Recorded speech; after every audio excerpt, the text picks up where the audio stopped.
C'est aujourd'hui, dépêchez-vous, c'est bientôt l'heure. Tous les enfants qui ont la chance d'avoir des masques Silver Shamrock, rassemblez-vous devant la télé. Mettez vos masques et regardez. Un grand film d'horreur. Toutes les sorcières, toutes les têtes de mort, toutes les citrouilles. Regardez la citrouille magique. Regardez.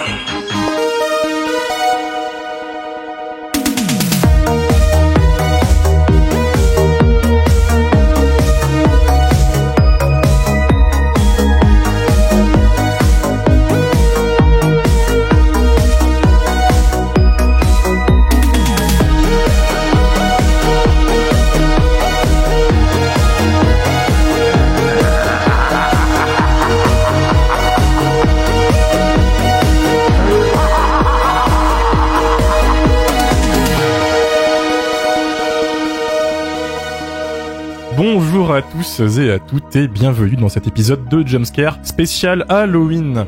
En effet, nous sommes le mardi 31 octobre, le jour d'Halloween, et on ne pouvait pas laisser passer l'occasion de sortir l'épisode de la semaine ce mardi au lieu de vendredi. Donc attention, pas d'épisode de prévu vendredi. On a longtemps cherché quoi faire pour Halloween. Pendant un temps, on avait prévu de faire un épisode qui parlait de plusieurs films autour du thème d'Halloween. Ensuite, un épisode autour d'un thème particulier, puis un épisode débat autour de nos films d'Halloween préférés. Et au final, on s'est plutôt mis d'accord pour parler d'un seul film, un film sorti en 82, un film conspué qui s'est longtemps fait chier dessus par la critique et par les fans de la franchise à laquelle il appartient. Il s'agit évidemment d'Halloween 3, Le sang du sorcier, alias Halloween 3, Season of the Witch, en VO, réalisé par Tommy Lee Wallace. Alors comme c'est un épisode d'Halloween, on va se permettre ce soir de faire un épisode un peu plus long que d'habitude. Dans un premier temps, je vais revenir de manière un peu plus approfondie que d'habitude sur la création du film, et on passera en revue quelques aspects du film assez intéressants pour les souligner, comme la novélisation du film, la musique. Bref, aujourd'hui, c'est une plongée un peu plus profonde que d'habitude, puisque habituellement, je donne le résumé, les acteurs, et on se lance dans la critique. Mais là, fallait quand même qu'on voit vraiment ce qui fait d'Halloween 3 un film aussi spécial dans sa franchise et dans le monde du cinéma d'horreur. Et pour voir ça, nous sommes en présence ce soir de Dario du podcast Plan Plan. Hello. Amélie du festival de cinéma On vous ment. Bonsoir. Mylène de la chaîne YouTube Welcome to Primetime Beach. Salut. Lily, chroniqueuse pour le blog du cinéma. Salut. Mathieu de la chaîne YouTube Le Coin du Bis. Salut. Et moi-même, Romain, chroniqueur au bistrot sur Filmo. D'abord, pourquoi avoir choisi le troisième film d'une franchise pour un épisode spécial Halloween ? Pour ceux qui ont vu Halloween, vous le savez très bien, mais les gens qui n'ont pas vu Halloween 3, il faut savoir que le film est un stand-alone dans la franchise des Halloween et qu'il peut être vu sans avoir vu les autres films de la franchise, car il raconte une histoire radicalement différente des autres films. En effet, dans Halloween 3, pas de Michael Myers, pas d'Haddonfield, pas de Laurie Strode. Nous suivons à la place une enquête autour d'un assassinat mené par le docteur Chalice et Ellie Grimbridge, la fille du défunt assassiné. Suite à la présence d'un masque d'Halloween de la société de vente de masques d'Halloween Silver Shamrock sur la scène du crime, l'enquête de notre duo de protagonistes les mènera dans la petite ville de Santa Maria.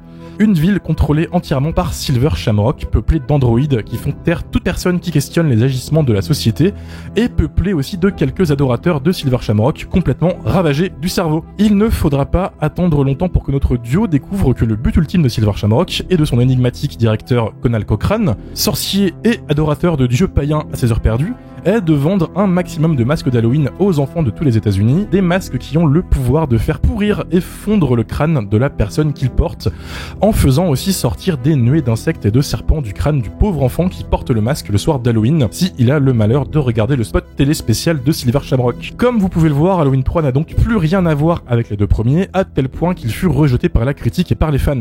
Pour ceux qui ne savent pas et qui se demandent tout simplement pourquoi, l'idée était de faire à l'époque de la franchise Halloween une franchise de films anthologiques avec une histoire différente liée à Halloween à chaque film. Cette idée vient du duo John Carpenter-Debra Hill qui pensait que l'histoire de Michael Myers était terminée et que faire une suite directe à Halloween 2 était une mauvaise idée, sachant qu'Halloween 2, ils l'ont fait un peu à reculons. Ils imposèrent donc l'idée de partir dans une autre direction, sinon ils ne participent pas à la création du film. Sauf que le public s'était déjà trop investi dans l'histoire de Michael Myers, ce qui explique en partie ce rejet du film et ce qui forcera les producteurs Mustafa Akkad et Paul Freeman à recentrer la franchise sur Michael Myers quand ils feront Halloween 4 en 88. C'est le jeune Tommy Lee Wallace qui tient le rôle du réalisateur et dont c'est le premier film succédant à Rick Rosenthal sur Halloween 2 et John Carpenter pour le premier Halloween, évidemment. À noter que Tommy Lee Wallace n'était pas du tout étranger à la franchise puisqu'il était très proche collaborateur de John Carpenter depuis le début de sa carrière. On lui doit notamment la création du masque original de Michael Myers et qu'il s'était vu offrir la réalisation d'Halloween 2, proposition qu'il a dû décliner dû au fait qu'il jugeait le scénario pas ouf et trop violent. Et au passage, Tommy Lee Wallace n'est autre que l'homme qui réalisera un peu plus tard le légendaire téléfilm Ça, il est revenu, qui a traumatisé plusieurs générations de gosses avec sa jaquette qui attirait bien l'œil dans les vidéoclubs. Bien que Tommy Lee Wallace soit le seul crédité à l'écriture, le scénario a en fait été écrit par 3 plumes différentes. Le premier jet du scénario fut écrit par le scénariste Nigel Neal, qui était heureux de s'attaquer à un Halloween sans que ce soit un simple slasher, puisqu'en effet la légende raconte qu'il aurait dit à Carpenter qu'il pouvait faire mieux que lui après le visionnage des 2 premiers films de la franchise. On retrouve dans son scénario l'essentiel de ce qu'on retrouvera dans le film fini, c'est-à-dire cette intrigue du créateur de jouets maléfiques et les mêmes personnages. Cependant, John Carpenter n'était pas totalement satisfait du résultat, il a réécrit le scénario en rajoutant de la violence et des androïdes tueurs pour augmenter la menace, ce qui déplut fortement à Nigel Neal qui se cassa purement et simplement du projet en demandant à ce que son nom ne soit pas crédité. Après son départ, Tommy Lee Wallace réécrit encore une fois le scénario modifié par Carpenter, et ce scénario, écrit par 3 paires de mains différentes, pas contentes avec les idées des autres, a été adapté lors du tournage. On retrouve devant la caméra le légendaire Tom Atkins, déjà connu des fans de Carpenter pour avoir joué dans The Fog quelques années avant, et surtout Night of the Creeps, alias Extra Sensu, un film avec des limaces tueuses que je conseille au passage, parce que peut-être qu'on le fera pas un jour, il est génial au passage, donc on peut le placer. Moi, là. Je conseille The Fog.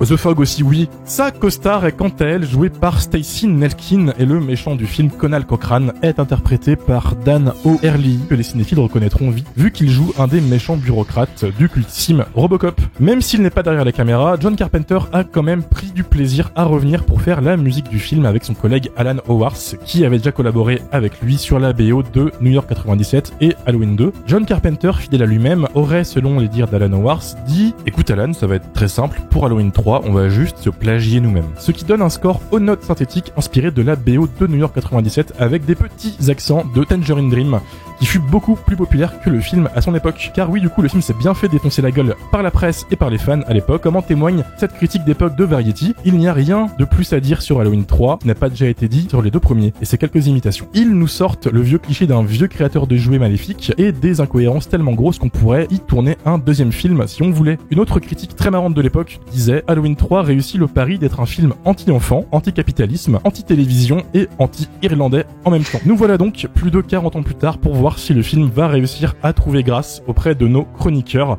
qui vont nous dire leur rapport à la saga Halloween. Du coup, Lily, tu peux commencer brièvement, hein, qu'on reste quand même... Moi, je vais essayer de faire court parce que la saga est vaste, mais... Alors moi, je suis pas super fan des Halloween. Alors, je suis pas très crédible parce qu'il y a une immense affiche d'Halloween Résurrection derrière moi. Mais... Le pire de tous, en Red flag, ouais, ah non, la pire. Le pire, c'est celui où Michael Myers est contrôlé par une secte. C'est le c'est pas, ouais, non, franchement, c'est le pire.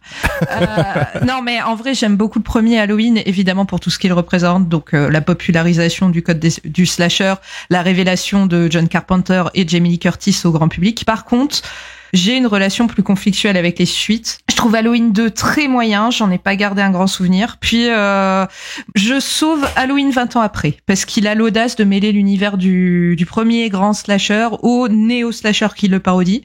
Et je l'apprécie même si c'est un film qui a plein de défauts, notamment des jumpscares assez forcés. Et puis les autres Halloween, bah c'est clairement pas des chefs-d'œuvre quoi. Pour moi, cette saga c'est un champ de navets. Voilà, c'est une horreur. Et sur les remakes de Rob Zombie, il y a débat. Moi, j'aime pas, mais je reconnais que le premier n'est pas mauvais en soi. Et après, perso, j'ai adoré les Gordon Green qui iconisent Laurie Strode. Ça tire un petit peu sur ma corde sensible parce que j'ai un grand affect pour Jamie Lee Curtis. Puis au milieu de tout ça, il y a le 3 que j'ai mis super longtemps à voir parce qu'il était pas canon. Que je l'ai vu assez tardivement, il y a à peine 2-3 ans. Et après avoir vu le reste des Halloween, franchement, je me dis que j'aurais peut-être pas dû le sauter à la base. Voilà. Merci, c'est bien. En à peine 2 minutes, t'as battu le record de hot tech, je pense, du podcast.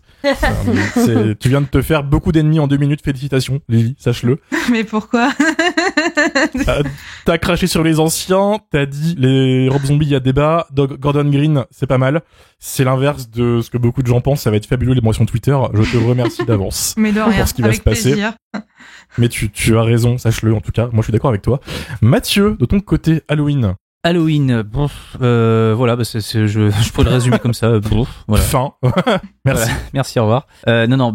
Comme tout le monde, j'aime beaucoup le premier film de la saga. Après, c'est clairement pas mon Carpenter préféré. Je trouve que c'est même un de ses plus faibles parmi les grands classiques que l'on cite tout le temps. Alors effectivement, oui, c'est une date, oui, c'est un grand classique du cinéma d'horreur, oui, c'est la parfaite porte d'entrée pour qui veut découvrir le cinéma horrifique sans forcément faire des sursauts toutes les 5 secondes ou se retrouver face à des hectolitres de gore.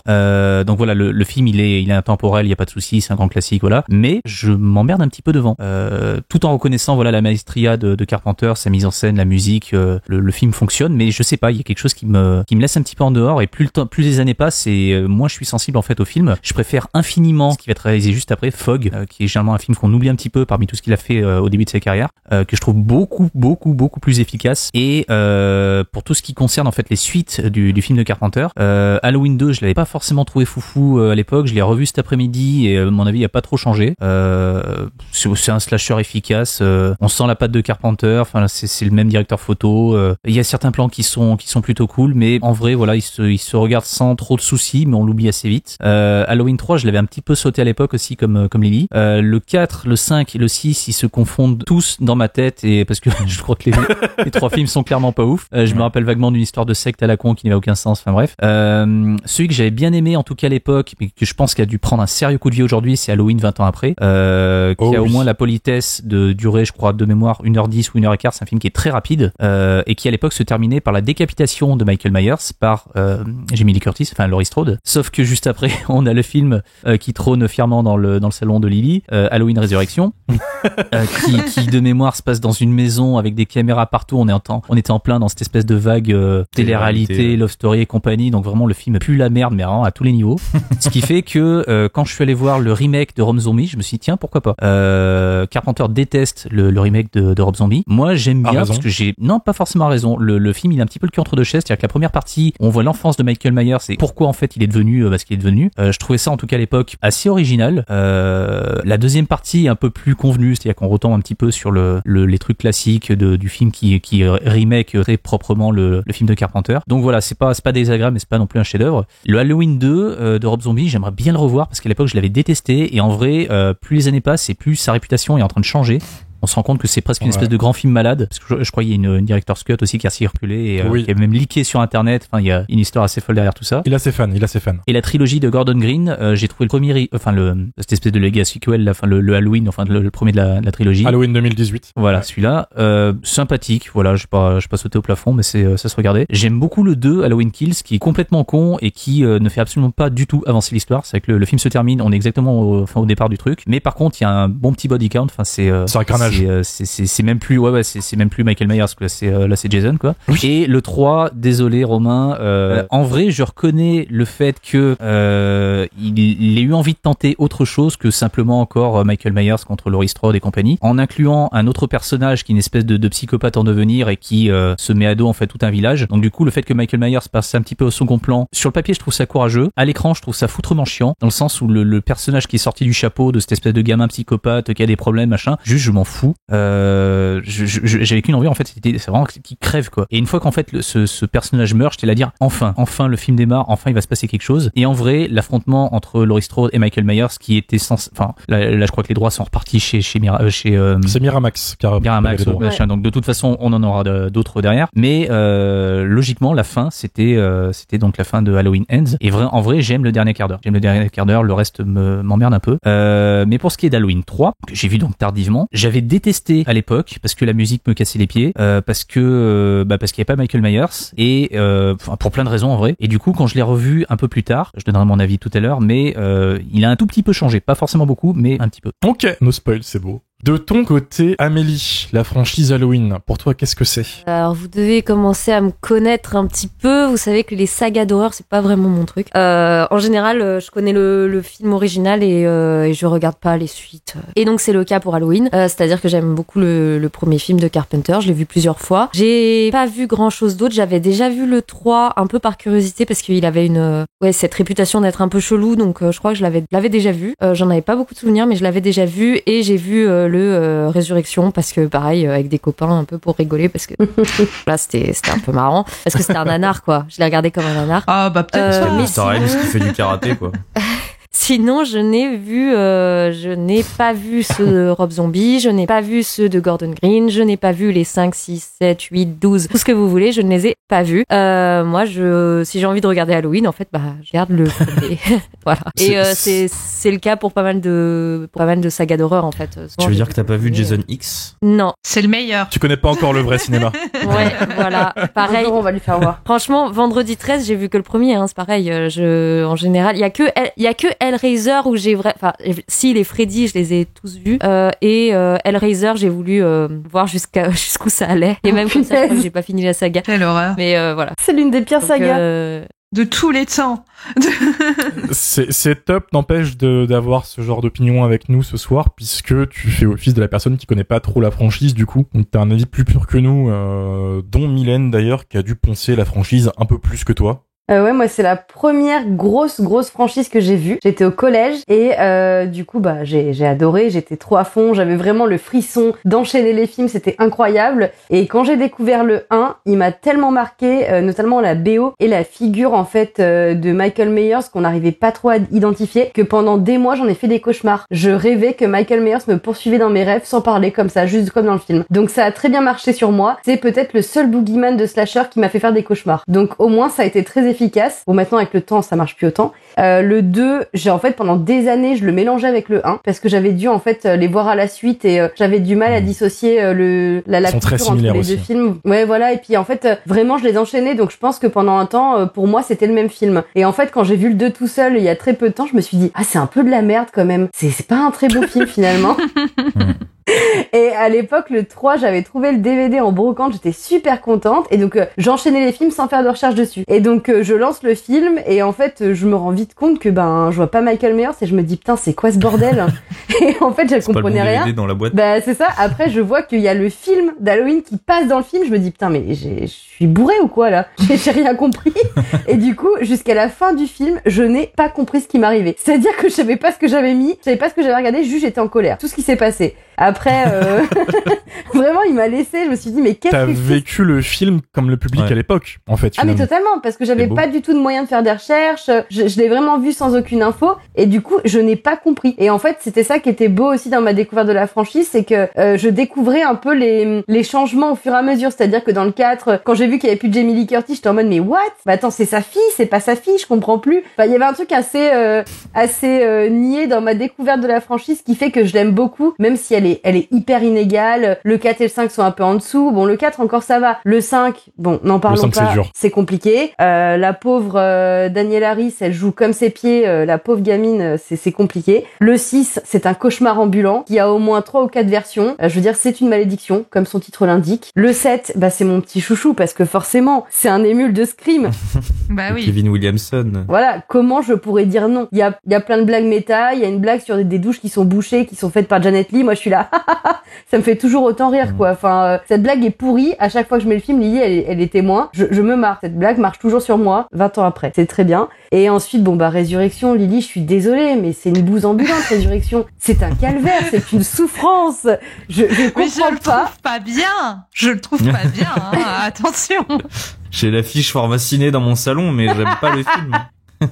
Bon, après les Rob Zombie, moi je suis fâchée avec Rob Zombie depuis ces deux films. Je veux dire, à un moment donné, foutre une licorne ou je sais pas quoi dans un slasher, ça m'a saoulée. Là, c'était trop pour moi. Je déteste ces films. Je pense qu'il ferait mieux de rester à la musique et d'arrêter les films tout de suite. Sauf Lord of Salem, c'est mon seul que j'aime bien. Ou La Maison des Mille Morts. Et ensuite, j'aime beaucoup moi la Devil's trilogie. Reject quand même, mais... Oh, je déteste. Oui, mais non. Oh, je déteste. C'est sérieux? trop nul. Oh, je trouve ça trop nul. Mais pourquoi vous êtes encore étonné en fait?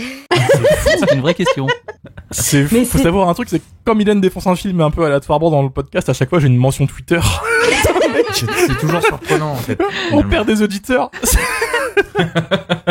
Mais j'y peux rien, je trouve ça trop nul. Moi, c'est bon, les méchants que tu suis. Oh là là, c'est trop fou parce qu'on suit des méchants et en fait, on les aime quand même. Oh, c'est bon, ils me cassent les couilles. Là, mais c'est déjà vu, en vrai, là. Ils l'ont tous pris pour un génie. En fait, ça avait été déjà fait 20 fois auparavant. Maniac est plus fort là-dessus que The Devil's Reject. Faut arrêter, quoi. Il y a plus de hot tech en 20 minutes que chez Checklist en 2 saisons. Faut se Non, mais détendre. par contre, j'ai bien aimé la nouvelle trilogie. Je l'ai bien aimé quand même. Faut savoir que je suis allée voir le 2018. J'étais avec des potes et Aurélien de Shadows. Et en fait, j'étais la seule. Moi, je suis sortie trop contente. Et en fait, tout le monde faisait la gueule. Personne n'a aimé le film sauf moi. Ça, on aime, ça on aime. Et du coup, ils étaient là. Non, mais t'as pas aimé, Mylène? Je dis, mais si, moi, j'ai passé un super moment. Et donc, moi, j'étais on fire. J'ai acheté l'affiche, tout ce que tu veux. Enfin, bref. Et le 2, je le trouve très bourrin, mais j'adore. Et le 3, effectivement, il y a des problèmes. Ça part un peu dans tous les sens. Je pense qu'on aurait dû connaître avant ce nouveau personnage. En fait, c'est ça qui marche pas. C'est qu'il pop comme ça, et du coup, ça fonctionne pas. Mais j'aime bien l'audace. J'adore ce qu'ils ont fait du personnage de Jamie Lee Curtis. Je trouve qu'elle est iconisée comme jamais, comme disait Lily. C'est vraiment, enfin, pour les fans en fait de Laurie Strode, c'est trop chouette, quoi. Elle a jamais été aussi badass, et je trouve que le film est finalement très touchant. Et il y a une vraie fin pour elle qui moi m'a vraiment plu. Donc j'aime beaucoup cette trilogie. Merci beaucoup pour ton opinion, du coup. Au moins, on aura avec nous des gens qui comprennent l'attrait du côté kitsch du 4, 5, 6. Dario, est-ce que toi, de ton côté, t'es plutôt fan de ça? Non, le 4, 5, 6, je trouve ça horrible. Quelle surprise! Vraiment des films horribles. Il y en a pas un pour rattraper l'autre. Pour revenir quand même au premier, moi un peu comme Mathieu, je trouve que le film vieillit pas très bien, même si je l'aime bien pour tout ce qu'il représente, mais je pense qu'en termes de réal ça vieillit pas très bien, parce que c'est très Carpenter il a un peu tourné comme un film des années 50, donc je trouve que ça vieillit pas très bien en termes de rythme, et sans argent en plus. Le 2, je trouve que c'est pas très bien. Je comprends pas pourquoi sur internet il est un peu oh oui non mais ça va, c'est un peu celui qu'on peut sauver à part le 1, je trouve. Donc je trouve pas ça très très bien pourtant. Je trouve que le fait d'avoir lié Laurie Strode et Michael Myers, c'est une idée de merde en vrai. Merci la bière, hein, du coup. Oui, c'est vraiment une idée de merde. Et pour le coup, Gordon Green a eu raison quand il a fait ses remakes de pas les rendre. C'était la meilleure des choses à faire. Oui. Et du coup, comme dit dans le podcast sur l'Exorciste, moi Gordon Green, j'ai juste vu le 2018 que j'avais plutôt bien aimé. J'ai pas vu les deux autres, mais je finirai par les regarder. Rob Zombie, c'est un peu plus compliqué. Le premier, je trouve que toutes ces minutes qu'on passe avec Michael Myers enfant pour essayer d'expliquer le trauma, pour lui donner un sens en fait à Michael Myers, c'est un non-sens justement, je trouve, par rapport au personnage et ce qu'il représente. Et après le 2, c'est horrible, hein. Je trouve que le 2, au-delà de la licorne, en fait, je trouve que Laurie Strode est insupportable. Je comprends pas pourquoi ils ont écrit le personnage comme ça. Autant Dr. Loomis, c'est intéressant. Il y a vraiment un truc à dire avec ce personnage. Autant Laurie, c'est horrible. Je la trouve insupportable pendant tout le film. Et bien sûr, il y a l'hérésie d'avoir fait parler Michael dans Halloween 2 de Rob Zombie, que je trouve, pareil, impardonnable. Et au milieu de ça, il y a Halloween 3 qui n'est pas du tout comme les autres. le petit canard. Voilà. Et toi, Merci. Romain? Je représenterai ce soir les gros nerds de fans d'Halloween qui vont nous écouter. Je suis avec vous, sachez-le. Je suis un gros bandeur de la franchise. J'ai commencé la franchise pas par le bon côté. Moi, j'ai commencé avec Halloween Résurrection quand j'étais jeune. J'ai pas dit j'aime bien 20 ans après, pardon. J'ai pas dit j'aime bien H2O. Ouais, ça va. Je cherchais dans mon vidéoclub du Halloween, j'étais jeune, j'avais 11-12 ans, et j'avais dit vous avez Halloween? Ouais, tiens, il m'a filé Halloween Résurrection. Parce qu'il arrivait pas à le louer. Criminel. Il savait ce qu'il faisait, je pense, hein. C'est ça. Horrible. Yes, je l'ai loué. Donc moi j'étais jeune, je fais c'est ça Halloween? Ah bon. C'est pas ouf. C'est plus tard quand j'ai redécouvert en fait l'original de Carpenter que j'ai fait là on peut discuter, et depuis c'est un peu devenu ma saga horrifique préférée avec les Freddy. Donc je suis le genre de nerd qui a les novélisations, les figurines, qui a lu les comics, enfin voilà, le FC Halloween. Les gens qui nous écoutent ce soir, je suis avec vous, on est ensemble, vous le savez.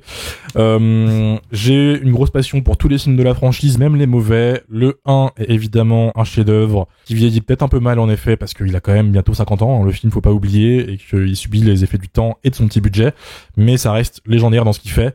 Le 2, j'aime beaucoup ses petits accents de Giallo par instant, et le fait qu'il est un peu plus sanglant. Il y a une vraie stylisation du gore qui n'est pas dans le premier. J'aime beaucoup sa liaison avec le 1, c'est peut-être une des transitions entre les films qui est les plus propres. Faut savoir que c'est la dernière fois dans la franchise que on a un Halloween qui fait une transition propre avec le film précédent, parce que cette franchise ne sait pas relier ses films, c'est son défaut. Et comme son Boogeyman, en plus, elle revient sans arrêt. La trilogie 4, 5, 6, la fameuse trilogie Thorn, je l'aime parce que c'est le gros délire qui n'a aucun sens, et il commençait vraiment à y avoir des problèmes de production. Faut savoir que des scénarios pour Halloween 4, il y en a plus d'une dizaine qui ont été faits avant qu'ils se mettent d'accord sur un film. C'est un vrai enfer de production. Je trouve que c'est un bon film d'action. On en parlait avec Fabien Moreau récemment. C'est réalisé par Dwight Little. C'est un réal de film d'action et pas un réal de film d'horreur, et ça se sent. C'est un film de bourrin et je respecte ça. Halloween et 5 et 6, c'est de la merde. Faut quand même être honnête. J'aime beaucoup Loomis dans le 5 qui est hystérique. Il atteint le pic AVC. Il est en roue libre total. À gueuler, ouais. Faut les voir ceux-là parce que t'as juste Donald Pleasance qui gueule partout. Le mal, en courant partout comme un vieux psychopathe. Et Daniel Harris qui fait Oui, voilà. Le 5, c'est Daniel Harris qui est en mode comme ça pendant vraiment 1h30. C'est une performance qu'il faut voir pour le croire. C'est fabuleux, faut les voir pour ça. Je respecte leur statut de slasher apprécié par les fans un peu plus âgés. Il y a un côté doudou que je respecte. Le 6, c'est de la merde. Il y a Paul Voilà, Rudd. tout simplement. Il y a Paul Rudd.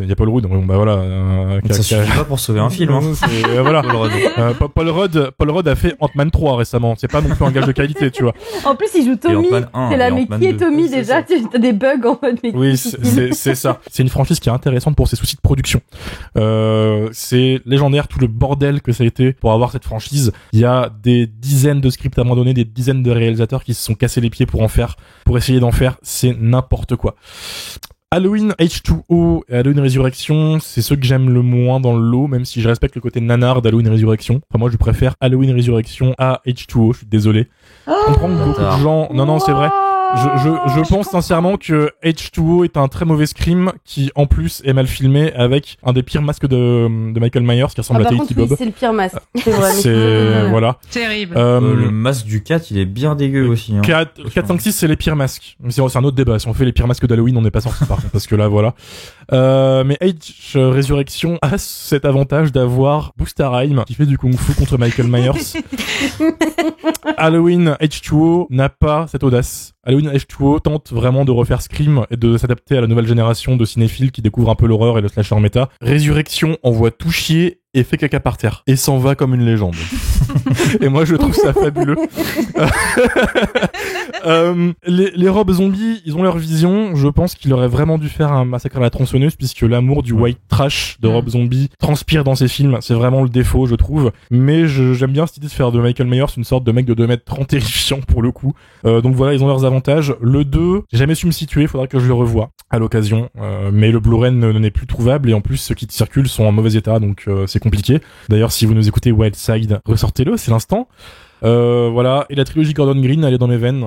Moi, Halloween Kills, c'est mon deuxième préféré de la franchise, qui est totalement débile. C'est un carnage gore complètement con, mais qui est vraiment l'essence du slasher à mes yeux. Le reboot, le premier, a vraiment au moins l'audace de remettre les bases et de dire tous ces soucis de famille qui font chier la franchise, on les envoie chier et on refait un slasher tout simple, pas très audacieux, mais qui a au moins le kiff de remettre tout en place, on met les pièces aux bons endroits, on enlève, on défait les nœuds et ça fait du bien. Et Carpenter qui revient pour la musique aussi. Hein. Oui, aussi. Et c'est un gros kiff. Et Halloween Ends, il se fait chier dessus ce film pour plein de raisons, pour les raisons que vous avez évoquées. Pas très bien écrit, mal vendu, rythme étrange, pas une sensation de fin de trilogie. J'ai trouvé que c'était un film assez fort sur plein d'aspects et quand j'en ai parlé sur Twitter, il y avait des connards qui sont venus m'harceler, mais ça c'est normal. Et comme je suis un petit con, j'ai en plus cherché la petite bête derrière. Donc voilà. Mais ça montre un peu ce statut de film vraiment conspué. Pour moi, c'est le Halloween 3 du 21e siècle parce qu'Halloween 3 du coup est un film qui s'est fait chier dessus et qui s'est fait réhabiliter au fur et à mesure quand les autres films sont sortis et que les gens se sont dit ouais mais Michael Myers en fait on le voulait mais ouais voilà quoi. Si vous permettez de faire la transition avec Halloween 3, du coup, Amélie, Halloween 3, toi qui étais pas spécialiste de la franchise, qu'est-ce que tu en as pensé? Écoute, non seulement je suis pas une spécialiste de la franchise, mais en plus, moi, les anthologies, c'est un format que j'aime bien. Ça vient sûrement de mon grand amour pour les contes de la crypte. Donc, en fait, qu'une chose soit qu'il y ait des épisodes sous la même bannière, mais qui racontent pas la même histoire, moi, ça me perturbe pas forcément. Et en plus, je savais, quand j'ai vu Halloween 3, que il y avait pas Michael Myers, et ça. Et en fait, en le revoyant, là, je me suis dit, c'est marrant, cette enquête, on dirait un épisode de Scooby-Doo. Genre, il y a zéro suspense, on sait dès le début qui c'est le méchant, et en plus ils enlèvent des masques et tout ça, et le méchant il fait moi je suis méchant, et dans cette ville où tout le monde est bizarre et tout, on dirait un dessin animé bizarre, tu vois. À la fin c'est vrai que c'est un épisode de Scooby-Doo, ouais, c'est vrai. Pourquoi c'est un épisode de Scooby-Doo? Et en fait je pense que ce film parle de la saga Halloween, et là ça devient un truc intéressant. En fait ils ont réuni plein de gens qui avaient déjà bossé sur la saga Halloween, et en fait fait, c'est des masques d'Halloween au sens de la saga Halloween. C'est-à-dire que il y a cette publicité qui revient tout le temps. D'ailleurs, il y a que 3 choses qu'on voit à la télé dans ce film. C'est Halloween, le premier. Oui. Cette publicité qui tape sur les nerfs, qui est une grosse citrouille, donc qui est une référence au générique d'Halloween, film Halloween, et un petit dessin animé. J'ai cherché, si vous voulez savoir, ça s'appelle The Cigarette and the Weeds. Et c'est réalisé par Ralph Bakshi et apparemment c'est pas très bien. Et du coup, c'est les seules traces qui restent de ce cartoon. C'est cette apparition dans Halloween 3. Voilà. Immortalisé à tout l'heure. Je vous le dis. J'ai cherché parce que ça m'a surpris. Et du coup, toujours est-il que je pense que ce côté anticapitaliste, machin, avec la publicité, avec cette usine de masques qui fabrique des masques pas ouf, en plus ils ont que 3 modèles, bon bref, pour contrôler les enfants et les transformer en vermine. En fait, c'est toute l'équipe d'Halloween qui se tape un petit kiff en faisant un petit doigt d'honneur un peu à tout le monde, en disant bah écoutez, nous ce qu'on a vendu à vos gosses, c'est de l'image et des masques, littéralement, parce qu'ils ont vendu Halloween et des masques d'Halloween, parce que la franchise a généré le fait que les gens achètent des masques de Michael Myers. C'est vrai, qui coûte la peau du cul. Qui coûte la peau du cul. Et du coup, une fois que t'as lié les deux, c'est-à-dire t'as cette citrouille un peu hypnotisante et en plus les gamins ont mis des masques, et ben on va mettre des monstres, on va mettre des choses monstrueuses dans la tête de vos enfants. Mais un peu genre des trucs un peu gore quoi, on va leur montrer du gore, on va leur montrer des nichons, on va leur montrer des monstres, en fait on va les amener dans l'horreur. Et du coup c'est pour ça que ce méchant qui était là, Halloween c'était mieux avant et maintenant c'est n'importe quoi. Moi je peux pas m'empêcher d'y voir Carpenter qui dit bah moi j'avais fait mon Halloween et maintenant regardez ce que vous en faites quoi. C'est n'importe quoi, c'est littéralement n'importe quoi. On est en train de faire une saga, c'était pas ma volonté à la base, il a râlé pour le 2e, il a râlé pour le 3e et du coup il se dit bah allez foutu pour foutu, vas-y je fais un truc en fait qui parle de la saga. Et je me demandais pourquoi ce méchant son truc c'est d'être méchant, mais en fait il parle de la saga Halloween qui était mieux avant. Il est juste irlandais, c'est normal. Et du coup en fait je pense vraiment que ce film parle de la saga Halloween et c'est pour ça qu'il est aussi simpliste parce que son message, enfin en tout cas le message que j'y vois c'est pas le, il faut chercher un peu plus loin que l'enquête de Scooby-Doo quoi. Et c'est pour ça que je trouve que le film est intéressant en fait. Et il joue sur le double sens du mot Halloween, qui est soit la saga, soit la fête d'Halloween. Et du coup, tu peux y voir chaque scène devient un peu plus intéressante si tu le prends sous cet angle-là. Je dis pas que j'ai raison, hein, je dis juste que c'est moi ce que j'ai perçu du film quoi. Ouais, donc ne regardez pas Halloween. C'est totalement possible. Surtout qu'en plus, il regarde Halloween dans le film. Oui, il regarde Halloween. En fait, c'est soit la pub, soit le film. Donc moi, je pense que s'il y a que ces deux trucs qui passent à la télé, c'est que c'est un peu lié. Et à la fin, c'est vraiment non, le soir d'Halloween, ne regardez pas Halloween quoi, parce que sinon, regardez, ça va faire de vos enfants des petits monstres. Et je trouve que c'est assez rigolo de le vendre comme, enfin, de faire ça dans un film de saga Halloween. Et, en tout cas, si c'est le cas, c'est un doigt d'honneur que je trouve plutôt cool. Donc je préfère le voir comme ça, au pire. Et voilà, ça reste mon argument. Je voulais réagir à un truc que disait Amélie, sur les masques. Je disais que ça liait un peu les deux films, les deux premiers au troisième. Effectivement, en fait, l'idée dans le projet d'en faire une anthologie d'horreur, en fait, ils avaient décidé que ce qui ferait le lien entre les films, ce serait toujours des thématiques autour des masques. Donc, dans les premiers, le masque de Michael Myers, là, donc les Silver Shamrock, et ça devait être ensuite à chaque fois des histoires autour des masques. Voilà. Donc ça se tient. Et le côté doigt d'honneur se tient encore plus dans le sens où le film n'hésite pas aussi à verser dans le commentaire social, comme quoi c'était pas déjà une idée qui était nouvelle chez Gordon Green, c'est déjà fait avant. Parce que moi je rajouterais même à tes arguments que le film fait un gros fuck à la consommation de médias en général, en mode vous mettez la télévision un peu trop et ça vous vrille le cerveau, littéralement. C'est littéralement ce qui se passe dans le film en fait. Les gamins regardent trop l'écran et leur cerveau vrille. Et vous achetez des conneries aussi. Et vous achetez des conneries, voilà. Il y a d'où le côté anticapitaliste qui était cité dans l'introduction et tout. C'est un vrai film de punk déguisé en fait. Je pense. Malgré le côté un peu réac, enfin dire vos enfants regardent la télévision, c'est pas bien. C'est un truc de boomer. Il y a un truc un peu réac, mais le personnage principal, en plus, je pense que d'autres de mes camarades en reparleront. Oui. Vu son comportement avec les femmes qui l'entourent, oui, il y a un côté un peu réac et un peu boomer. Mais en tout cas, je garde le geste de allez tous vous faire foutre. Mais ça n'enlève pas les défauts du film qui sont assez forts aussi, même dans son propos. Évidemment. Même si ça résonne encore un peu. On a encore cette problématique aujourd'hui des jeunes qui sont maintenant matrixés par TikTok et ça inquiète beaucoup de gens plus vieux. C'est boomer de dire ça. C'est boomer, mais écoutez, il faut que je séduise un nouveau public. Il faut que j'aille vers un autre public maintenant. Nous, on regardait des films d'horreur, pas comme vous, les jeunes. C'est ça. Ils font des danses, c'est juste que la problématique réac est toujours actuelle aujourd'hui et j'aime bien que le film en fait en parle 40 ans avant notre époque. Voilà. Je ne suis pas un boomer, s'il vous plaît. J'ai un compte TikTok, je suis pas un boomer. J'ai été TikToker Minecraft, j'ai été jeune moi aussi. C'est vrai. N'oubliez pas. J'ai un compte, j'ai percé sur TikTok, messieurs dames, n'oubliez pas. Je suis jeune certifié, malgré mon vieil âge.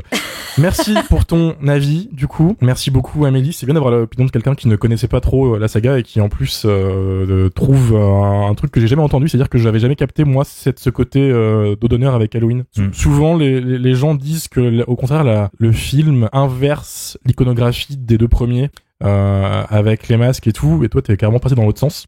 Et je pense que t'as raison au final. Non, mais pour moi t'as les raison. auditeurs peuvent donner leur avis, c'est ma take, hein, mais. Ça serait intéressant de savoir à quel moment, qu'est-ce que Carpenter a ajouté à l'écriture du scénario. Ouais. Pour voir si justement ta théorie elle peut tenir par rapport à ce que Carpenter a surtout la violence. Carpenter en fait il était plutôt content du traitement originel de Nigel Kneale, mais les dialogues et le côté horrifique étaient pas assez poussés. En fait Carpenter s'est chargé vraiment des séquences horrifiques. Le début du film c'est un des protagonistes qui se fait poursuivre par des androïdes et qui se fait du coup démonter la gueule, suivi ensuite de sa mort à l'hôpital, etc. Dans le traitement de Nigel Kneale c'était pas là en fait tout ça, c'était des trucs qu'ils ont été rajoutés après pour en fait que le film soit un peu plus punchy, qui a pas du tout plu à Nigel Kneale qui a fait un film de suspense. Et en fait, il a engueulé Carpenter en disant non, faut que ce soit du suspense. Et l'autre a dit non, que ce soit de l'horreur. Et là, l'embrouille, elle est partie de là, et là, c'est le drame. Voilà. Ok. L'instant anecdote. De ton côté, Mathieu, Halloween 3, apparemment t'es fan. Alors pas du tout. C'est ton préféré. C'est non même pas. Mais en vrai, voilà, j'ai apprécié le revoir. Je suis pas non plus au stade où je saute au plafond en criant génie. Mais ce que j'ai bien aimé, c'est le fait que, étant donné qu'on a le même directeur photo que dans les films de Carpenter, on a cette espèce d'esthétique très reconnaissable, de plans très larges en fait, avec ce type de lumière, ce type de scène nocturne. Qui sont encore une fois très très Carpenter quoi. Donc même si c'est pas réalisé par Carpenter, il y a une patte Carpenter que j'ai aimé en fait retrouver dans ce film. Après je me range du côté d'Amélie dans le sens où il y a forcément quelque chose en fait, il y a forcément un discours, ça peut pas être un truc aussi simple et aussi con. Enfin j'espère qu'ils y ont pensé quand même un minimum parce que en vrai hormis ce truc là qui est sympathique mais qui va pas non plus chercher très loin, moi j'ai surtout bloqué sur le personnage de j'allais dire Scott Adkins, de Tom Atkins, qui lève tout ce qui bouge, hein, très clairement. Enfin, dès qu'il y a une meuf, il a faim, il a faim le pépère. Ouais. Il a faim. Il met des tapes au cul parce qu'il rencontre des meufs. Et ça marche. Et le pire, c'est que ça marche, ouais. Donc bravo Tom, quoi. Bravo. Non, mais c'est quoi? Respect monsieur. Gros baiser. Ouais, voilà. GG. En tant que dans la moustache ou je sais pas. En tant que femme, j'aurais marché. Donc arrête, arrête. Non. Il y a une moustache parfaite. Elle a raison. Une moustache pareille. Moi non. Ça se choque. Il me fait un petit clin d'œil, une petite main au cul. Je dis oui, allez, je vous suis. Non, il est infect. Le mec, quand même, à un moment, il couche avec une meuf et il lui dit oh t'as quel âge? Mais genre juste après en mode. Ouais. Ah ouais. Oui. Non, mais c'est son côté youtubeur ça. Mais je peux pas vous laisser dire ça. Enfin, mais il met une main au cul. Moi, je pars avec lui, mais on peut pas dire ça sur les ondes. Enfin. Ouais, mais sur la scène de la main au cul, l'infirmière, elle lui rend la main au cul. Et ça, je trouvais ça un peu rigolo, du coup. Mais oui. C'est ça. Donc voilà, je retiens surtout Tom Atkins, mais le reste me passionne pas vraiment, quoi. Enfin, je trouve le rythme assez lent. Je trouve les scènes nocturnes bien plus réussies que les scènes qui se passent en plein jour. Parce que voilà, les aventures de Tom, et cette moustache qui frétille, là, je m'en fous un peu. Puis même la justification du méchant qui je pense a passé la fin de sa carrière à jouer les PDG véreux, que ce soit dans Robocop ou dans Twin Peaks aussi. Enfin de toute façon c'est grillé dès qu'on le voit apparaître à l'écran. Il y a tout qui hurle, c'est le méchant. Enfin en termes de Même avant, hein, quand en termes d'histoire, enfin, il y a oui, bon, tu sais que... Oui, voilà, enfin, il y a je veux dire au suspense. Mais la justification de tout ça, de ouin, c'était mieux avant, tout ça, je trouve ça au mieux stupide. Et surtout, à aucun moment, on nous explique, en fait, quel est le lien avec la pierre de Stonehenge, en fait, qui a été dérobée au début du film et qu'on retrouve à la fin dans la base secrète du méchant. Une fois que les gentils gagnent, il y a la base secrète du méchant qui se met à exploser, il se transforme en cristal, on comprend pas c'est quoi le rapport avec la pierre de Stonehenge. Enfin, vraiment, c'est écrit avec le cul, hein. Enfin, et 3 personnes qui ont écrit ce truc-là. Je crois que la pierre, il le dit, hein. Oui, mais enfin, je trouve c'est nul, hein. Il dit juste que c'est une pierre où il y a de la magie dedans et du coup, il s'en sert. Oui, c'est juste ça. Mais comment ça, enfin, comment ça marche? Pourquoi la pierre de Stonehenge, tu vois, même les androïdes, en fait, enfin, comment tu fais pour faire pour créer un androïde, en fait, en quelques heures, quoi, parce que à la fin, t'as le twist que la meuf, en fait, c'est plus la meuf, c'est un androïde, mais comment tu passes de l'un à l'autre en l'espace de quelques heures, quoi, enfin, le truc est rempli de bonnes idées et en même temps d'idées absolument lamentables d'un point de vue, de scénario et de logique, surtout. En gros, en fait, voilà, plus on avance vers la fin du film, plus le film se pète la gueule et, c'est un film où j'arrive vraiment pas à me situer à savoir si je l'aime ou si je le déteste, parce que effectivement il y a cette espèce de volonté de sortir de ce truc de Michael Myers et de pondre en fait des épisodes comme une anthologie avec à chaque fois une histoire différente, et ça je trouve que c'est une très bonne chose. Techniquement il est plutôt bien fait, il y a de très beaux plans, il y a un plan séquence vers le milieu du film qui est plutôt bien fichu, la lumière est belle, enfin tout ça, mais il y a des trucs totalement pétés, quoi, enfin, avec Tom Atkins déjà premièrement, et deuxièmement toute la fin du film qui a juste ni queue ni tête, quoi. Donc voilà, c'est voilà, vu et sans tape, en fait. Droit de réponse du fan d'Halloween 3, s'il vous plaît. Je peux pas laisser passer ça. Quand tu parlais de Pat Carpenter au début sur le film, ça vient pas de Carpenter, en fait, cette Pat, ça devient si, évidemment, mais ça vient du chef de directeur photographie, pardon. Oui, Dean Cundey, qui est toujours là, oui, en fait, sûr. et qui assure vraiment, en fait, le côté Carpenter jusqu'au bout. Donc, pour ceux qui nous écoutent et qui ne connaissent pas Dean Cundey, c'est le directeur de photo de Halloween, de The Fog, Halloween 2, Halloween 3, Jurassic Park, The Thing. Trop bien, The Fog. Un petit ouais, mais CV. tu vois, il a été directeur photo pour Spielberg aussi. Or, oui, il éclaire pas Jurassic Park comme il éclaire un Halloween, tu vois, donc c'est c'est ça. De ça dont je parlais quand je disais Pat Carpenter, évidemment. C'est un complément d'information. Voilà. C'est vraiment pas pour clasher ta tech, hein, je te rassure tout de suite. C'est vraiment pour que les auditeurs puissent capter ce soir, je m'en fous, j'ai des infos, je balance tout. Voilà. T'as dit un truc super intéressant tout à l'heure, j'ai parlé de iconographie inversée et ça te permet de développer en 2 spi. Quand je disais que Halloween 3 inverse ce que fait Halloween 1 et 2, t'as cité en fait ce gros connard de Tom Atkins qui est un mec odieux tout le long du film, qui est littéralement l'opposé de Laurie Strode, qui représente un peu la pureté. Et là, pour moi, c'est une bonne idée, c'est que du coup, t'arrives dans ce film, tu as ce gros connard de moustachu qui passe son temps à être désagréable avec tout le monde et à baiser tout ce qui bouge, et qui est habituellement pas du tout le protagoniste dans un film d'horreur. Les gros connards comme ça, c'est des rôles secondaires ou des antagonistes du film qu'on voit pas beaucoup. Et là, le film, en fait, te met ce mec qui n'est pas censé être le héros au cœur d'une intrigue où il doit sauver le monde. Contrairement à Laurie Strode, qui est clairement l'héroïne typique du slasher dans la franchise. Donc pour moi, c'est dans cette démarche de continuer à inverser tous les codes de la franchise. Est-ce que c'est bien? C'est subjectif. T'as pas aimé? Moi, j'aime bien. Lee adore, visiblement. C'est voilà, mais c'est juste pour situer ça. Et pour le point, comment ça fonctionne les masques d'Halloween à cause de la pierre magique? Dans le lore, en fait, c'est qu'il y a des bouts de poussière de Stonehenge dans les masques. Voilà. Oh putain. Et ça ouvre des portails. Attends, mais la pierre de Stonehenge, quand elle voit la publicité de la citrouille qui rigole, elle active son pouvoir magique de l'amitié de Stonehenge. Non, mais là, Oui. Romain, les s'il te plaît, enfants. là, stop. Voilà. Oui, moi c'est tout à fait logique. Hein. Est-ce que ce lore a un sens? Non. Faut savoir qu'apparemment, c'est que ça ouvre un portail vers un autre endroit, d'où la sortie des araignées, etc. Est-ce que ça a du sens? On s'en bat les couilles. Mais c'est juste. Et pourquoi ça fait fondre le visage des enfants? Bah ouais. Mais pourquoi pas? Aucun rapport. Non, mais franchement, si le 2 a été écrit sous bière, celui-là, il a été écrit sous weed, c'est pas possible. Oui, je pense. Et pourquoi Andrew Packard, là, à la fin, il se transforme en glace, il explose et Alors, pourquoi ça, je l'ai jamais su. T'as ce plan lunaire, pour ceux qui nous écoutent qui n'ont pas vu le film, désolé, ça va spoiler, mais pour on en est. Le méchant salue sa défaite, en mode, vous m'avez battu, sa pierre en train d'exploser, tout son complexe en train d'exploser, il tapote sur sa main en mode bravo, et il se transforme en mannequin de glace, souriant, qui ressemble à rien, et il disparaît. Mais ça s'ajoute à la longue liste des morts de ce mec, de cet acteur, qui n'ont aucun sens. Dans Robocop, il mourait aussi d'une manière totalement conne. dans des effets spéciaux pourris avec des bras gigantesques, pour ceux qui s'en souviennent. Ah oui. Voilà. Non, c'est pas lui. C'est pas lui. C'est pas lui. Non. Dans Robocop, en fait, il joue le président de l'OCP, celui qu'on appelle le vieux, et c'est lui qui se fait prendre en otage à la fin par un acteur dont j'ai oublié le nom, mais qui joue dans Deliverance et dans Total Recall. J'ai confondu.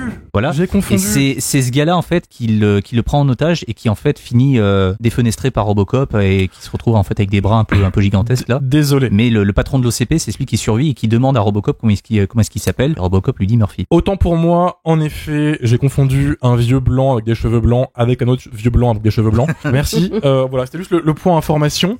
De ton côté, Lily, Halloween 3, ta note sur 10 sur Tom Atkins.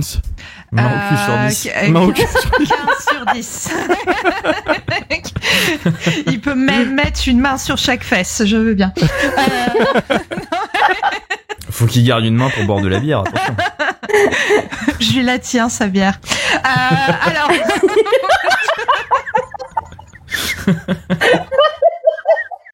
Le montage va être fou. Non mais moi j'adore Halloween 3, surtout pour les aspects contes d'Halloween modernes en fait. Halloween 3, il naît donc de l'idée première de faire des Halloween une anthologie d'horreur, comme vous l'avez dit. Le problème, c'est que dans le 2, comme tu l'as dit Romain, on a créé une mythologie forte autour de Michael Myers. Puis, entre-temps, on a eu les 2 premiers Vendredi 13. Et donc, personnellement, je pense que la mode passe au début des années 80 au slasher à boogeyman. Voilà, on n'est plus sur le simple film d'épouvante, on est plus sur des slashers avec un boogeyman iconique. Et du coup, je pense qu'au-delà du fait que le public était déçu de pas revoir Michael Myers, ce qui a déplu dans Halloween 3, c'est que ça revient à des codes de l'horreur plus anciens, qui étaient peut-être à ce moment-là, du coup, démodés. Parce que, Amélie, toi, t'as parlé des contes de la crypte. Et ben, moi, je trouve que la structure narrative du film, elle a tout d'un EC Comics. Donc, pour les auditeurs, EC Comics, c'était une maison d'édition américaine qui a publié dans les années 50-60 des trucs comme Vault of Terror, Hunt of Fear, Wired Scenes et Tales from the Crypt, les contes de la crypte, donc qui avaient déjà été adaptés à l'époque au cinéma en 72 sous le titre Les Contes d'Outre-Tombe en France, je crois. Et du coup, Halloween 3, il est vraiment structuré comme un conte horrifique des années 50. Comme dans un EC Comics, t'as le personnage principal, c'est vraiment pas un héros vertueux comme on l'a souligné. Là, on a un gros médecin, non, pas un gros médecin, pardon. Là, on a un médecin gros baiser qui ken tout ce qui bouge, qui a été infidèle dans le mariage et qui, comme dans les EC Comics, va être puni par là où il a péché, puisque sa dernière conquête va être transformée en robot tueur. Puis, on a un autre aspect très EC Comics, qui est l'inclusion d'une menace surnaturelle à travers un objet du quotidien. Donc ici, c'est le masque d'Halloween.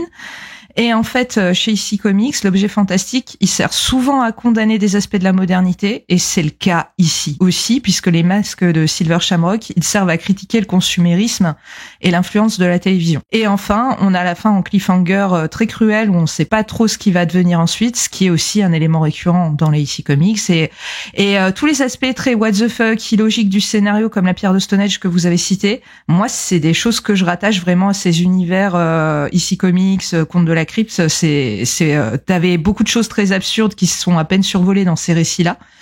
Et je pense qu'au début des années 80, du coup, le côté conte horrifique remis au goût du jour, il a paru très vieillot. Mais avec le recul, je trouve que ça se tient parfaitement. Le film, il a tout d'un bon épisode des contes de la crypte, en fait. C'est à la fois super catchy et marrant. Puis, il y a des aspects réellement terrifiants. Moi, je trouve que la déformation des corps avec le laser, elle reste assez impressionnante. La nana qui est dans le lit, là, qui se prend un laser. Avec sa bouche qui pète. Ah ouais, franchement, c'est les effets ont vieilli, bien sûr, mais je trouve ils sont très visuels, ils restent très forts. Et de même pour l'effet où les corps se décomposent en insectes et en serpents. Puis, on s'en prend à des enfants, ce qui est assez osé, je trouve, pour une franchise d'horreur grand public. Voilà.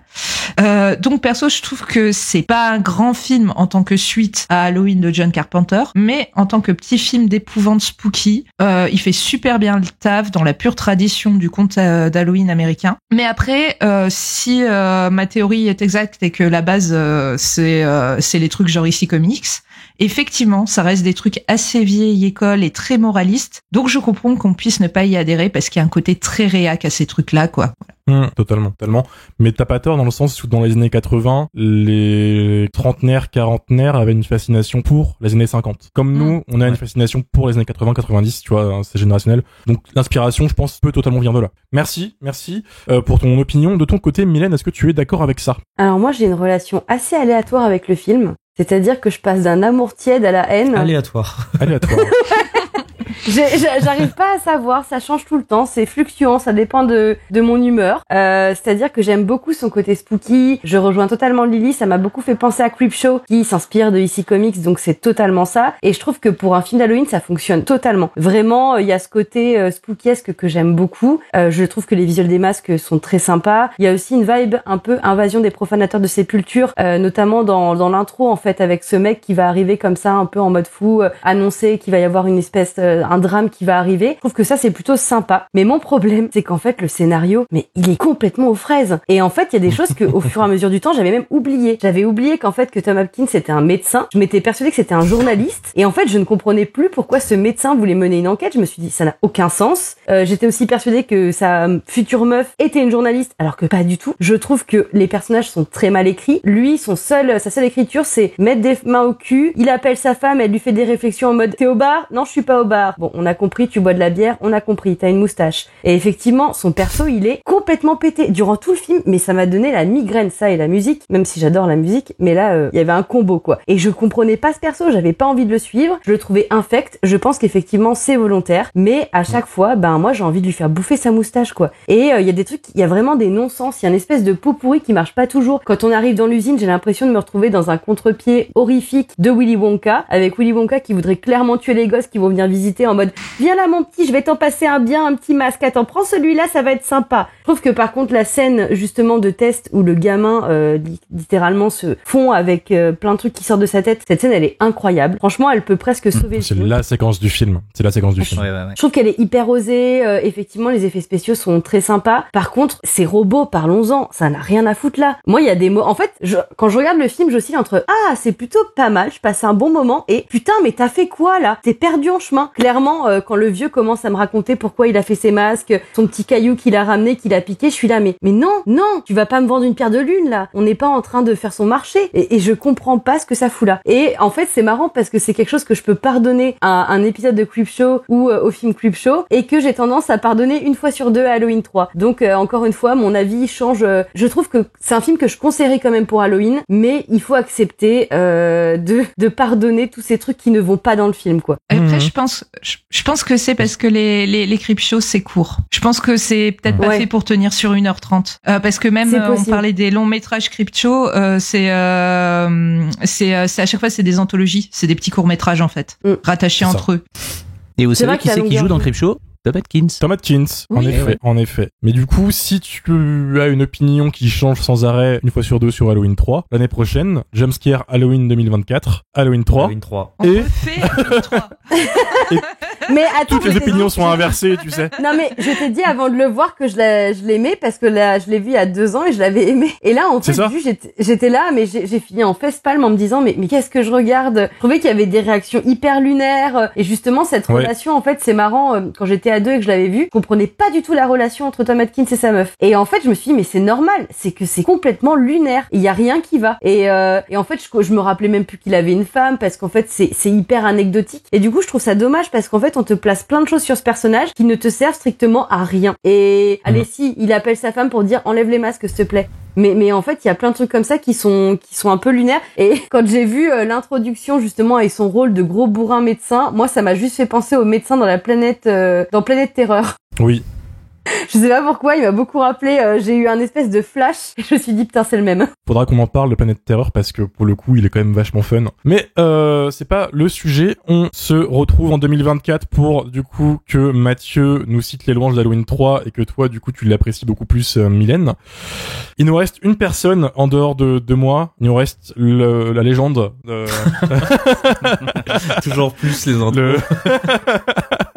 Le roi du sel, Guérande pour les intimes, Dario. Qu'en penses-tu d'Halloween 3 ? Et bah j'aime un peu bien ce film, moi j'avoue. Halloween 3, Voilà. je trouve qu'il a... Wow. Il a des qualités que j'aime bien, il a énormément de défauts, faut pas déconner. Notamment les 20 dernières minutes du film qui sont un film muet. C'est pas pourquoi. Et ça n'aide pas le film, je trouve. Ces dernières 20 minutes, je trouve que ça gâche un peu le film. On a tendance à se souvenir de la dernière scène où justement Tom Atkins, il au téléphone, il fait stop it, qui marche vraiment hyper bien avec ce cliffhanger de ouf. Mais en réalité, les 15 dernières minutes qui précèdent cette scène-là, en vrai, c'est laborieux de ouf, je trouve. Je sais pas si vous êtes Si, d'accord. elles sont mystiques. Totalement d'accord. Si, elles sont Ouais. mystiques, le final est compliqué. Et pour rebondir sur ce que disait Mylène, pour changer, je vais pas être d'accord avec toi. Mais il y a pas de Parce que Léon, Dario, il y a pas de personnage Léon. de Tom Atkins. En fait, il y a un lien parce que le personnage de Tom Atkins, on l'a déjà dit dans le podcast que en fait c'est tout le film, c'est un espèce de throwback aux années 50. Et du coup, le personnage de Tom Atkins, c'est typiquement le héros d'un film qu'on peut s'imaginer des années 50. Tu vois, Ouais, genre je suis d'accord. il a une moustache, il baise plein de femmes et tout. Haha, c'est marrant. Il est un peu alcoolique. Ça fait vraiment le mec qui devrait être cool dans un film d'il y a 30 ans, tu vois. Donc je trouve que ça a du sens. Je trouve que le fait qu'on s'en fout un peu de ce mec-là, que pourquoi il fait ça, c'est pas très grave parce que c'est pour parler des héros des années 50. Moi, c'est comme ça que je l'ai compris et ça me dérange pas. Ceci dit, Tom Atkins, en fait, il couche avec le personnage de Jamie Lee Curtis dans Fog. Et une raison supplémentaire de regarder Fog. Je crois que c'est beaucoup mieux. C'est de la merde, Ah, bien c'est sûr. de la merde. Et ça, c'est de la Jamie Lee merde. Curtis qui lui demande. Exactement. Beaucoup apprécié ça dans Regardez Fog, Fog. pour le coup. Pour regarder Extra Sensu, c'est mieux que Fog. Extra Sensu est très bien, mais Fog est très bien aussi. Il joue encore un cliché un peu old school de vieux boomer.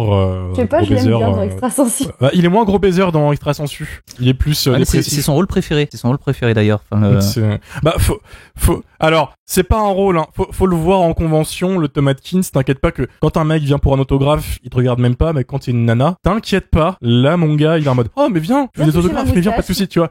Il a raison. Mais comme John Carpenter, Je vais lui faire signer plein de choses.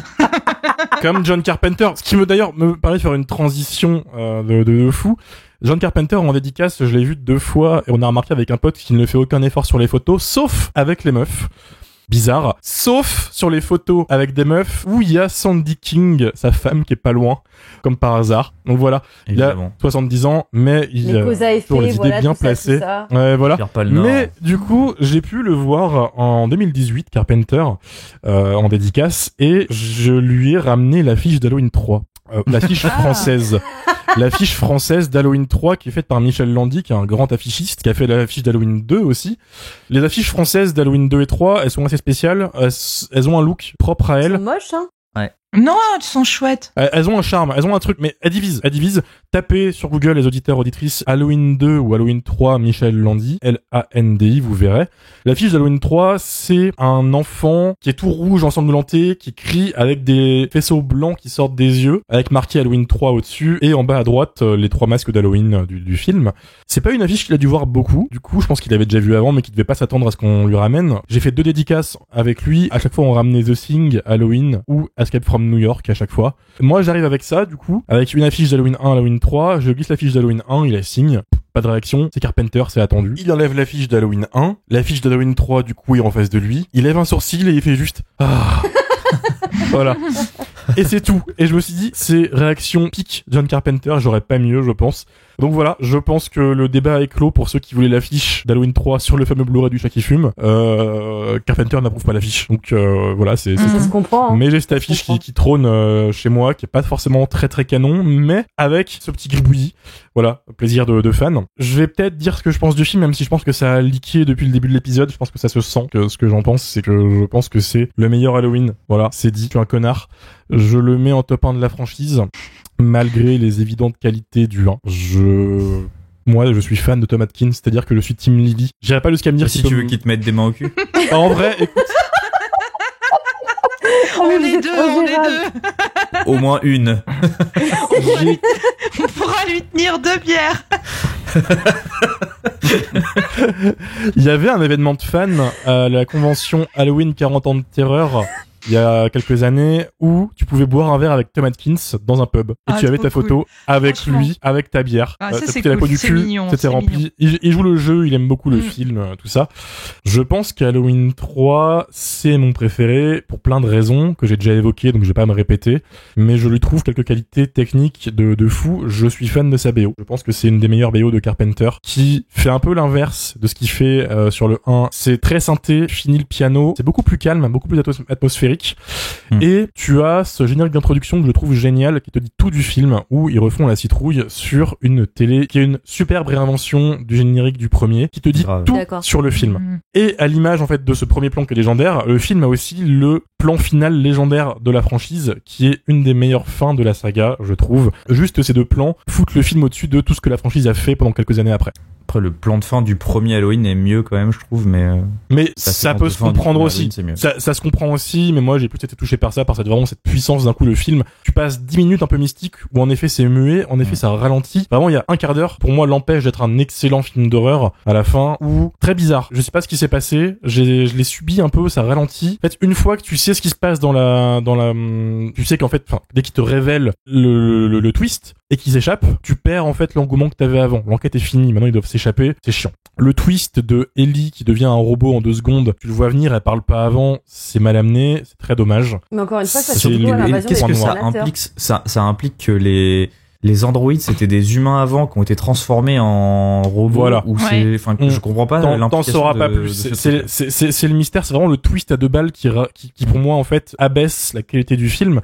Par contre, en effet, comme tu l'as dit, Mylène, le côté invasion des profanateurs, il est hyper prononcé, et moi j'adore ça, je suis un gros bandeur Moi, de j'y ce vois film. ça parce que de c'est ces comme films. dans le film, en fait, sa meuf, il se rend compte qu'elle est devenue un robot, il est complètement dans la paranoïa, ça finit un peu en mode c'est la merde. Enfin, je vois vraiment, en tout cas, pour quelques arcs narratifs, ça reprend la trame du film, quoi. Et Tommy Lee Wallace est un fan de ce film, et d'ailleurs, ça revient avec ce qu'on disait tout à l'heure sur le côté années 50, parce que l'invasion des profanateurs, c'est un film des années 50, tu vois, Et d'ailleurs, la ville dans laquelle se passe Halloween 3, Santa Mira, c'est aussi la ville du Body Snatchers original. Ça a du sens. Ça me fait chier ces dernières minutes qui sont un peu lunaires parce que pour moi c'est excellent.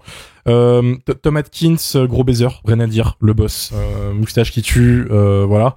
Mais je soulignerais plutôt la performance du méchant du film, qui joue le bad guy x1000, mais qui le joue tellement bien, ce gros connard qui sourit, un vrai politicien dans l'âme, tu vois.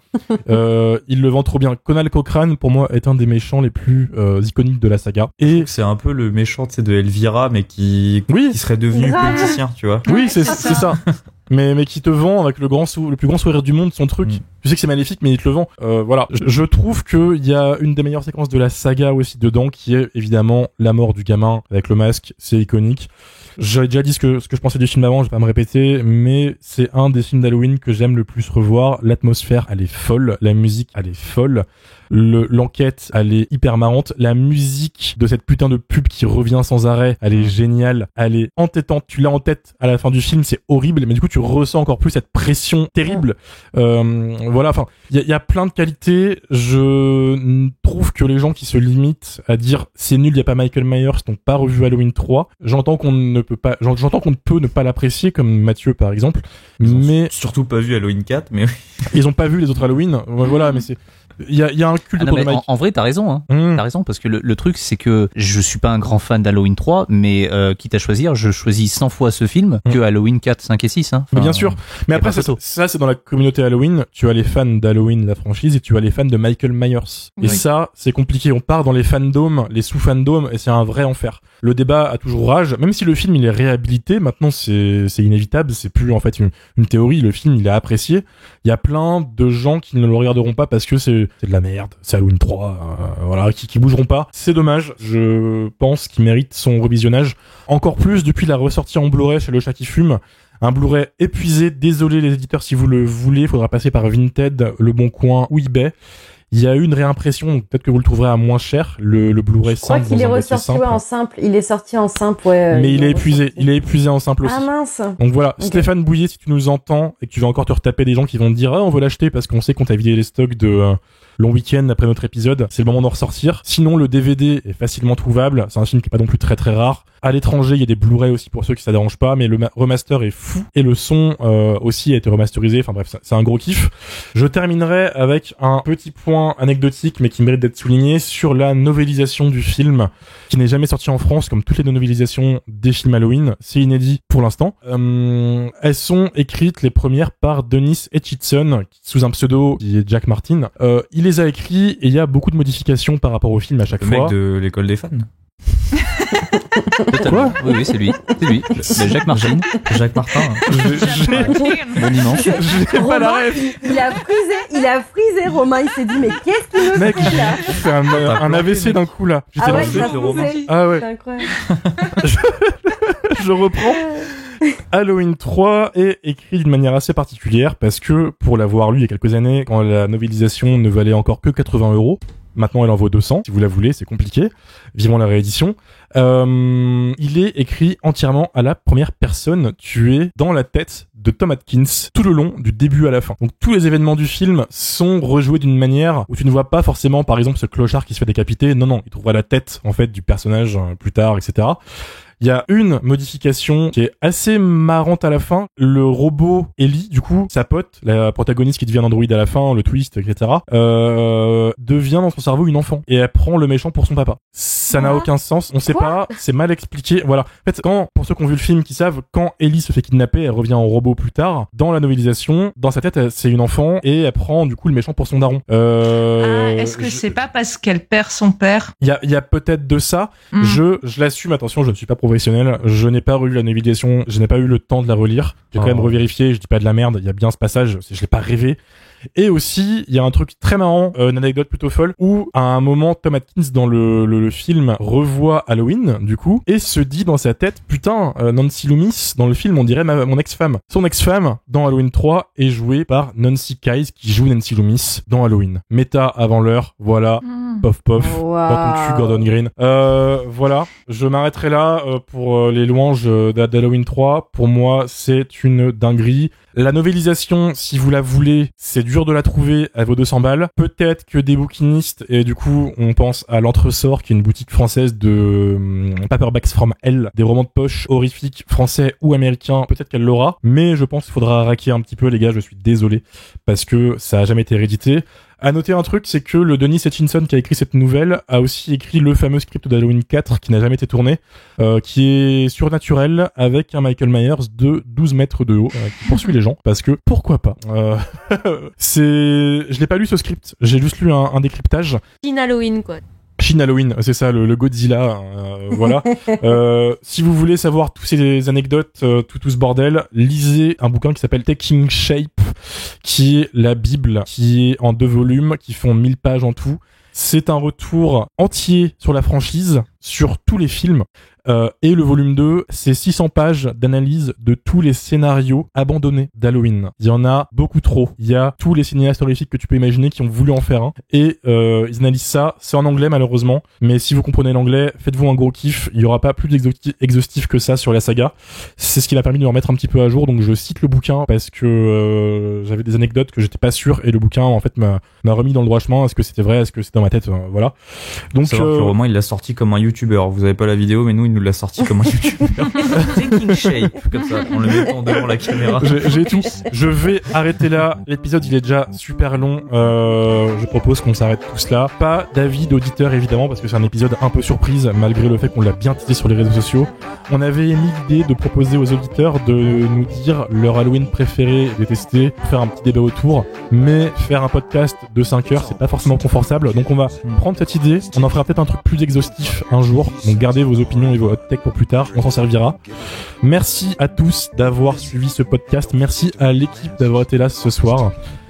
On se dit à vendredi prochain, pas de cette semaine mais celle d'après. N'hésitez pas à nous suivre sur les réseaux sociaux, Jumpscarecast sur Twitter et Instagram, 5 étoiles Apple Podcast, Spotify, on est partout, on est aussi sur YouTube. N'hésitez pas à nous rejoindre sur Discord. Et on vous dit à la semaine prochaine. Joyeux Halloween, bisous. Joyeux Halloween. Joyeux Halloween, mais oui, joyeux Halloween. Joyeux Halloween. Si vous les laissez faire, c'est la mort de millions d'êtres humains. Vous ne voulez pas comprendre que tout le monde regarde la télé? Bientôt le cadeau surprise. Eh bien, dites qu'il y a une bombe, alors dites-leur ce que vous voulez, dites n'importe quoi, mais arrêtez l'émission. Arrêtez cette émission, je vous en prie. Je vous en supplie, arrêtez-la tout de suite. Veuillez nous excuser pour cette interruption, nous avons un petit problème technique. Dans quelques instants, la suite du programme. C'est l'heure, c'est l'heure, c'est l'heure. Et nous avons quelques difficultés techniques. Dans un instant, la suite du programme. Des masques Silver Shamrock, rassemblez-vous autour de la télé. Mettez vos masques et regardez toutes les sorcières, toutes les têtes de mort et toutes les citrouilles. Ça continue sur la 3e chaîne, je vous en prie. Arrêtez la 3e chaîne, elle continue. Arrêtez-la, je vous en prie, pour l'amour du ciel. Coupez tout, il n'y a pas de temps à perdre. Arrêtez l'émission, je vous en supplie, coupez, je vous en supplie. Arrêtez l'émission, coupez. Arrêtez, coupez, arrêtez, coupez.